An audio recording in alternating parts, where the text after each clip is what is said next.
Back at another YouTube video. It's your boy Rivalry G. Today we're gonna react to 10 wrestling feud revivals that sucked.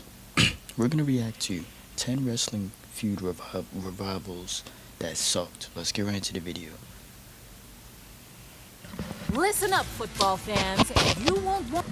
To start off, we have an ad, like always. If something made money once, promoters will be compelled to try it a second time. And this has been especially the case with great rivalries and feuds. If two warring sides captivated audiences on the first go-round, promoters will, in time, bring the parties back together to rekindle the hostility. Some redos have been done well, but most certainly not all of them. In fact, a few squared circle sagas have been less than stellar on the second pass, paling mightily to their earlier rendition. Bad matches, bad angles, a lukewarm catalyst for even trying again. Whatever the case, the original feud should probably have been left alone. I'm Sam Driver from Cultaholic Wrestling, and these are 10 wrestling feuds whose revivals sucked. Join us. Number 10, Tommy Dreamer vs. Raven in 1999. No feud defined the earlier years of ECW better than Tommy Dreamer's years-long war with the cold and calculating Raven. During that time, Raven dispatched all means of walking ammunition at the innovator of violence, only for Dreamer to withstand it all, fighting to secure that long elusive victory over his tormentor. On Raven's last night in ECW in 1997, Dreamer pinned him in a loser leaves match to finally settle the score. It was the coda to a long esteemed rivalry. A little over 2 years later, Raven returned to ECW and resumed his Tommy Dreamer versus... is it Maven? Yeah. ECW. feud with Dreamer in a clever way. Put in the comments if ECW should make a return. Maybe they should. Should they keep the same logo as the current one from 2009? Or should they change it? He helped an unknowing Tommy win the tag titles from the outbound Dudley Boys after Dreamer initially took them on in a handicap match. Being forced to share an elusive championship reign with his grinning arch nemesis felt like the start of a great chapter 2. For the months that followed, though, the angle never lived up to its potential, as Dreamer and Raven's uneasy truce, it was just kinda there. The fun of their earlier feud was never more. Number 9, Steve Austin vs. Vince McMahon in 2005. This one's a bit of a cheat since the feud never actually went anywhere, but it's definitely worth noting. In the late 90s, Austin vs. McMahon jump-started the WWF's fortunes, reviving the organization and leading to a massive boom period. Just 5 years later, Austin was retired, and the evil boss trope had long been run into the ground. But that didn't stop the now WWE from briefly trying to redo Austin vs. McMahon in the autumn of 2005, coinciding with WWE's return to the USA Network. On the homecoming broadcast, Austin beat up all 4 McMahons, including Linda, who sold her stunner like she'd just tripped over a footstool. A week Dang, he gave Linda McMahon the stunner on Raw? Wow. later, the McMahons fired Jim Ross for not intervening on Linda's behalf. I know, it makes no sense, but JR needed time off to have colon surgery. Have you ever, speaking of Jim Ross, have you ever got the Jim Ross barbecue sauce off of the WWE shop, or no? And that's what they came up with. Austin was to unretire to try and save JR's job at Taboo Tuesday, only to lose to McMahon's selected opponent, Jonathan Coachman. Unsurprisingly, Austin refused, and Austin McMahon 05 was over before it started. Number 8, Triple H vs. Batista in 2019. And Jonathan Coachman should return, at like a Royal Rumble or something with his theme song. You guys think he should? One of the greatest slow burn face turns of this millennium was when Big Bad Dapper Dave gradually broke free from Evolution and then compromised the Triple H reign of terror to a permanent end. Anyone that wants to argue Triple H buried everybody he worked with, one counter is that he took old Leviathan and made him look like the second coming in 2005. If only their rivalry had concluded there.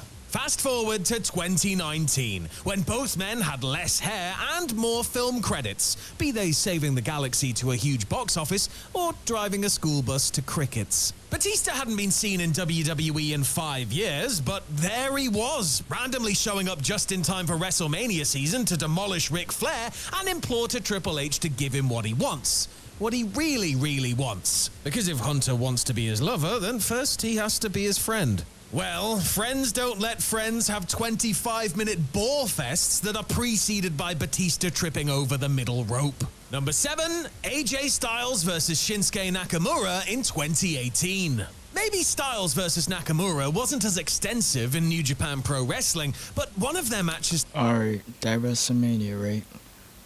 Correct me if I'm wrong, was it 33, 34? I don't really remember which one, the number it was. I know it was, I think, the purple and green one, but like I said, when he turned heel, you guys think that was a good move? Well, firstly, do you guys think he should have won the championship instead of AJ retaining? Let's continue the video.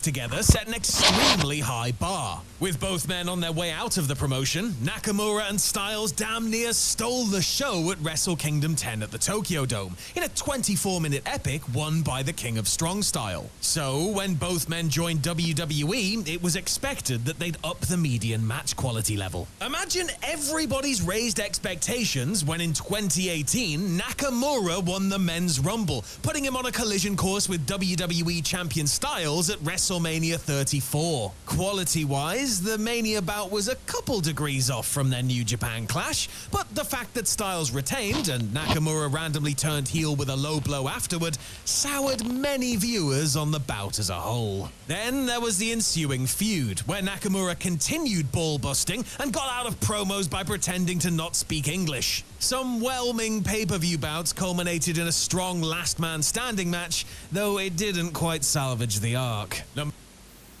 3, 2, 1, talk to me.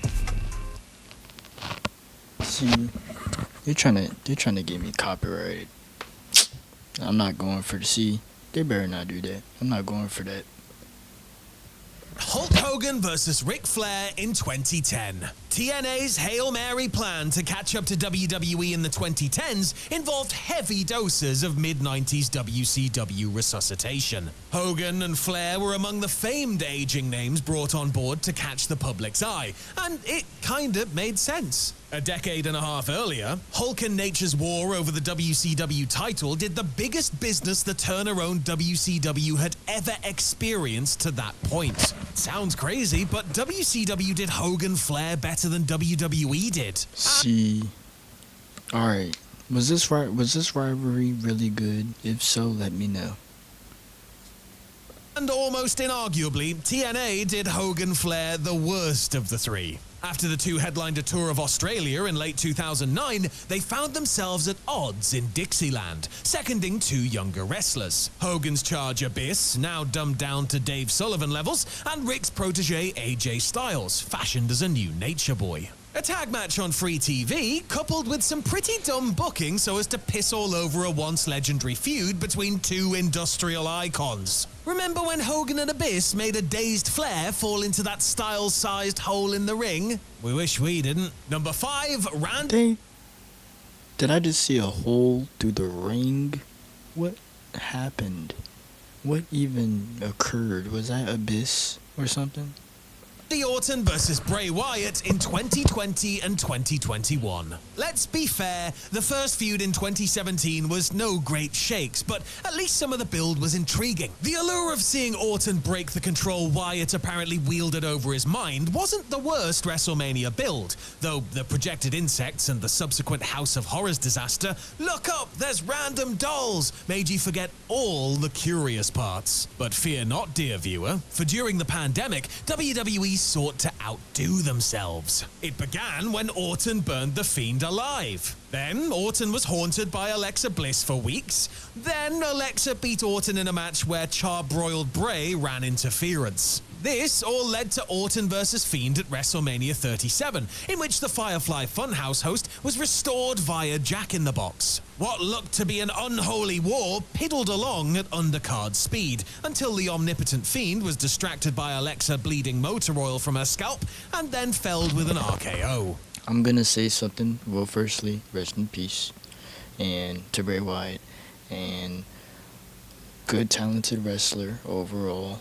I say this usually like with wrestlers who passed away or currently or something, but that Randy Orton and Fiend match, Bray Wyatt, man, I'm not gonna say match, I'm gonna say rivalry. And they had a good rivalry, yeah. If not so, I don't know, definitely one of the best rivalries out there. So yeah, in the modern time. Then the Fiend disappeared, because immolation is survivable, but an RKO? Not so much. Number 4. And I only say that because, you know, like the mind games and the tricks he was playing in those matches, like the roaches in the middle of the ring, and like, you know, the little segments and promos. Yeah. Hulk Hogan versus Roddy Piper in 96 and 97 and in 2003. When the WWF went national in the mid-80s, their top hero and villain were the virtuous Hulkster and the irascible Rowdy One. MTV specials, the first WrestleMania, Wrestling Classic, and house shows across WWF's markets new and old, Hogan vs. Piper did huge business over the WWF Championship. If Hogan was Batman, Piper was most certainly his Joker, tormenting him with his motor-mouthed rhetoric and goading sneer. Fast forward over a decade later, when the two renewed hostilities in WCW, alignments flipped. Hogan vs. Piper 85 wasn't designed to churn out work rate classics, but those matches were Omega vs. Okada compared to slower moving Hogan and hip replaced Hot Rod. The Starrcade 96 match was sluggish, as was the Super Brawl 7 rematch. And don't even get me started on their Age in the Cage match at the 1997 Halloween Havoc. Less than 6 years after that, the two near geriatrics fought once more in a WWF ring, this time with Hogan shrouded as Mr. America. And their Judgment Day 2003 match could have been a DVD extra on Heroes of Wrestling. Number 3, D-Generation X versus the Brothers of Destruction in 2018. Crown Jewel 2018 had no real reason to exist outside of giving us something to punish Fraser with for refilling the coffee machine with unfiltered tap water. But even that bit of against the Geneva Convention punishment wasn't worth watching four Attitude Era staples trod upon miscellaneous rivalries that they'd cultivated between 1997 and 2012. And yes, this was D-Generation X is my favorite tag team of all time. I think I've told y'all that before. If I make a list, I'll probably make a list sometime or one day, and then give y'all a list of favorite tag teams. Screwed out. Not just Katie Vicks. After getting a damn near perfect swan song in 2010, Michaels, who now looked like Charlie Brown in stripper chaps, broke his retirement in exchange for enough blood money to wallpaper his entire house with. Michaels teamed with crew-cutted Triple H to face an arthritic Undertaker and beer-bellied Mayor Kane in a match to see who could get injured first. The winner was Triple H, who busted his titty taking the Harley race bump in the corner. And the match didn't get any better after that, failing to entertain an audience that was already pissed about Shane winning. Okay. Alright, we got hit with another ad. I need to get a video editor, like I keep saying in all my videos. Kane versus The Undertaker in 2010. The Brothers of Destruction did more And I need to get a PC. feuds with DX. They had one with each other too! Now, your mileage may vary on Undertaker versus Kane from 1997 through 2000 or so, but it's fair to say that a lot of fans were intrigued by the horror-themed rivalry. Am I gonna get the PC? No, probably wait a while and then invest into one, because I don't really need it yet. I'm gonna just keep making my reaction videos, then I'm gonna move to do movie reactions. Cause my first content when I first started was just strictly just doing whatever I wanted to do, a mixture of everything. Now I just do video reactions, and then Then I'm gonna do movie reactions. But let's continue. Supernatural half-brothers. None of the matches were particularly great, but both men had that aura. By 2010, the aura had faded. During Kane's mostly forgettable reign as World Heavyweight Champion, the Big Red Monster sparred once more with Big Brother Deadman over a 3 pay-per-view arc that featured Paul Bearer, supernatural occurrences, and all the spooky stuff your eyes could handle. And it's fair to say that none of it hit the same way it had over a decade earlier, when both men had their agility. Their lengthy, no-holds-barred, Hell in a Cell and Buried Alive matches, the latter of which the Nexus inexplicably got involved in, served to remind viewers of why it's best to leave the past buried. And number 1, Hulk Hogan versus The Warrior in 1990. See, I don't think I've seen their, revival of a feud 1998. I only know their WrestleMania 6 match. 8. Like Speed movies, they should have stopped at 1. Hogan vs. Warrior at WrestleMania 6 may go down as the greatest babyface versus babyface match in American wrestling history. A strong Hogan carry job in front of a packed Skydome crowd is one of the most memorable matches of its era. A torch passer meant to cast Warrior as the man of the 90s. It didn't quite work, but the showdown did what it was supposed to do, and the WWF never issued a rematch. However, reportedly because he wanted to get his win back, Hogan authorized bringing Warrior to WCW to have just such a rematch. Now, while Hogan and Warrior's dueling WWF promos were 20 shades of insane, that was nothing compared to Warrior's carte blanche lunacy, from abducting the disciple to the magic mirror bit and... This match is literally probably on Peacock. I could probably put it on there right now. But nah.